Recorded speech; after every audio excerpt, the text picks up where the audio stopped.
I was prying up a warped fence board when a voice at my gate said, "Cool," and practiced. "Remove that gate immediately, or we'll take legal action," and an envelope slid under the post like a threat with a stamp on it. You know what I mean? I picked it up, scanned the bold phrases and the missing substance, and I felt that old heat crawl up my neck. Because this wasn't safety, it was theater.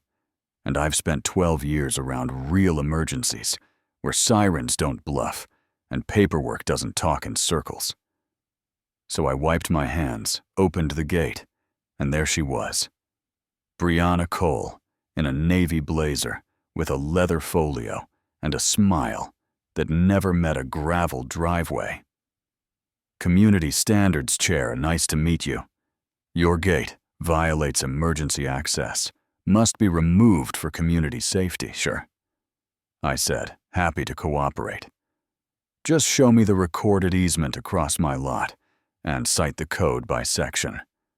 Chapter and revision year that says a knock solution isn't acceptable for a single home." She blinked in that way people do when the script suddenly has missing pages. "Standards are evolving," she said. "We can work with you if you cooperate." I laughed. Couldn't help it. Bring me something I can look up and we'll talk.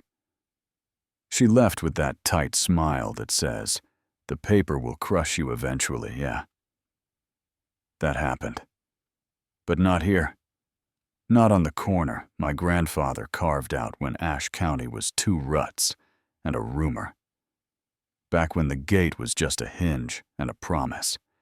Now the county has a river walk and realtors saying unlock potential. Which is fancy for bulldoze history. A corner parcel like mine, with sight lines and turnaround room, looks like a 3-for-1 deal to a certain kind of person. And my gut said, Brianna knew it that night at 2.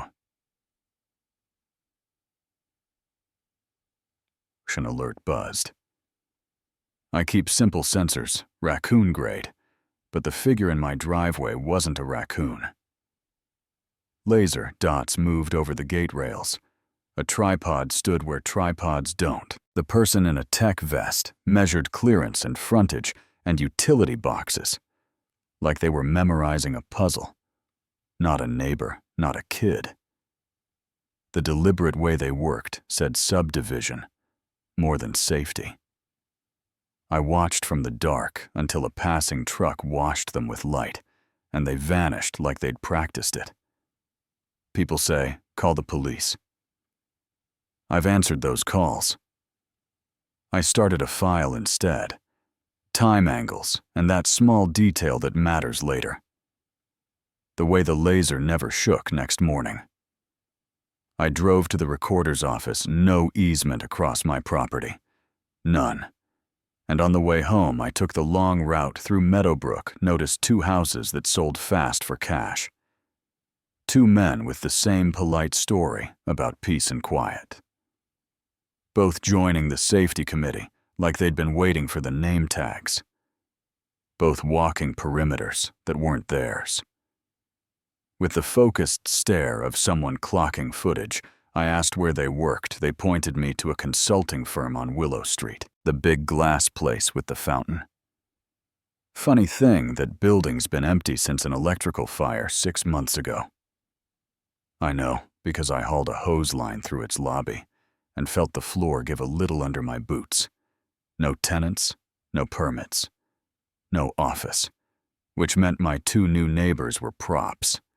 And Brianna wasn't fussing about gates. She was calculating frontage the way a chef measures flour. And that's where I drew the line, not because of my pride, because of Miss June across the street, who called me with a nervous voice that shook on the edges. She said that Brianna told her ambulances might not reach me if the gate stayed up, and insurance might refuse coverage if something happened to her, weaponizing a neighbor's health. To push a plan is a different kind of wrong. It gets under your skin. I made a new plan, verify. Exceed, expose.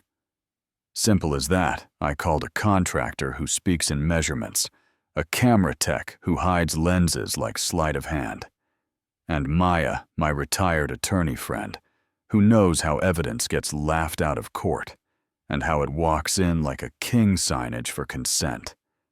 Time-stamped logs. Hash the files, record. Truth, not tricks. That's the spine she gave me. Then we built the muscle, a wider internal turnout than any ladder truck will ever need. Emergency-grade lighting with backup power, so storms can't make liars of us. A Knox box placed where any responder could find it in the dark, plus a siren trigger receiver that opens the gate when emergency frequencies sing the real thing. Not theater. We hid high-def cameras in light housings and placed directional mics near the post, legal with clear signage. The size of a hand, and we installed an access log that catches plates and timestamps. Every keypad pressed down to the second. None of it cheap. All of it cheaper than losing a family corner to 3 sterile driveways. When we tested the system, I showed Ms. June, the siren trigger. The gate slid open in 3 seconds flat, and her shoulders dropped like someone set down a heavy bag for her. That was the first honest breath I'd taken since the letter. 2 days later, clipboard guy shows up, khakis. 2 crisp lanyard badge with a county seal. Just a shade off, name's Colin Price. County compliance mandatory inspection, perfect. I said, as easy as iced tea. Cite the section chapter. And revision. Year you're enforcing. And give me your supervisor's number. You could see the script fall off the teleprompter in his eyes. He started tossing words like evolving requirements and updated standards without landing on a page number. My camera hummed unseen and caught every stammer. I snapped a photo of his ID. The font spacing was wrong. The serial format didn't match county convention. He left promising a report in 72 hours. I called the county in 20 minutes. No employee by that name. If someone's flashing credentials they don't have, the clerk said, "Send us what you've got." Happy to. I hit send, like it owed me money. Maya followed the money trail and found consulting payments from an LLC tied to Brianna. To that same Colin, $4,000 a month. Tidy little transfers that look like nothing until you hold them next to a fake badge. And my cameras, by the way, caught mailbox meetups at night. Brianna handing folders to the 2 fast buyers, fingers tracing lot lines and whispering timelines. The kind of evidence you don't argue with. You just feel it in your throat. After that, they try to pivot. Environmental concerns. We might be near a wet patch. Remediation could run tens of thousands. Could. A sales spur stuck on the same syllable. So I invited the block to my gate on Saturday evening. Nothing fancy. Iced tea in a cooler. A folding table with handouts that showed how to verify an ID. How to ask for a real citation without picking a fight. And phone numbers that actually get answered. We tested the siren trigger. The lights punched on like morning. I said, "This is access, not fear." And folks nodded. Because you can feel when something's legit. Monday night. Brianna called an emergency meeting at the community center. She walked in like she was about to land a plane with a soothing voice and clean slides about liability and tragedy and doing our part. Let her talk 8 minutes. Then I asked for 2 and I killed the lights as the projector rolled footage from my mailbox camera. The 3 of them under a broken streetlight, passing manila folders, practicing lines, and the room didn't gasp. It leaned forward as one. The way people do when puzzle pieces come home, I put a photo of Colin's badge next to a real county badge and you didn't need law school to see the difference. Then the audio played Brianna on a Thursday. If they push for a knock solution, redirect to newer standards and insurance exposure.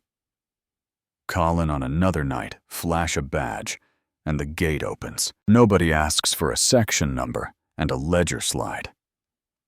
With the consulting payment sealed the deal, someone in the back said, "That's not safety." Someone else said that's a shakedown, and you could feel the room harden. 2 deputies stepped in, quiet and professional, and asked Colin to step outside. Asked Brianna for ID. The county had seen what we'd seen. Charges were ready. Government impersonation. Conspiracy fraud. That happened too, and you'd think the story ends with cuffs and cheers. But life likes mess. Sentences came down lighter than some wanted, heavier than others. Brianna got time and restitution. Colin pled out. The 2 fast buyers took probation and community service, and their name tags disappeared overnight. We did something bigger. Afterward, we pushed for a heritage parcel.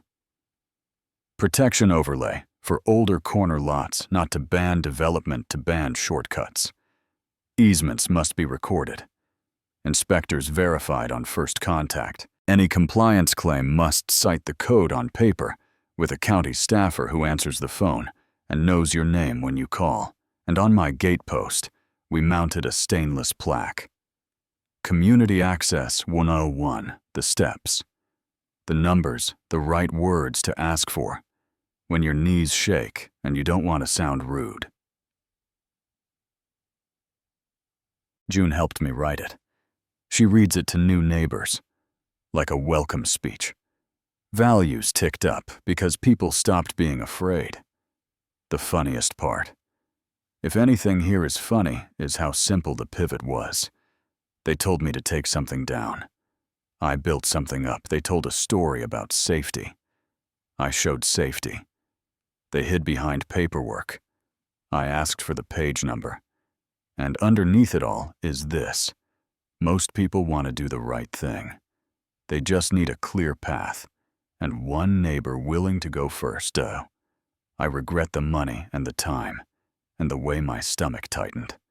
Whenever I saw Brianna on the street, that gate isn't just a barrier. It's a promise. And when the lights kick on and the siren trigger does what it's supposed to, I think about my grandfather pouring gravel and my dad's rough hand on the latch and miss. June's small sigh of relief in August heat, and I know we drew the line in the right place, so tell me. This would you have torn your gate down to avoid a fight? Or would you have overcomplied and documented until the truth had nowhere to hide? Do we hand out too much trust to people who sound official? Or is that trust the price of living together? Where did I get it right? Where did I go too far? And what have you seen on your street? When authority shows up talking fast and carrying nothing but a smile. Drop your take in the comments. Argue with me. Back me up, tell your story. Because if we don't talk about safety and power, and the line between them, someone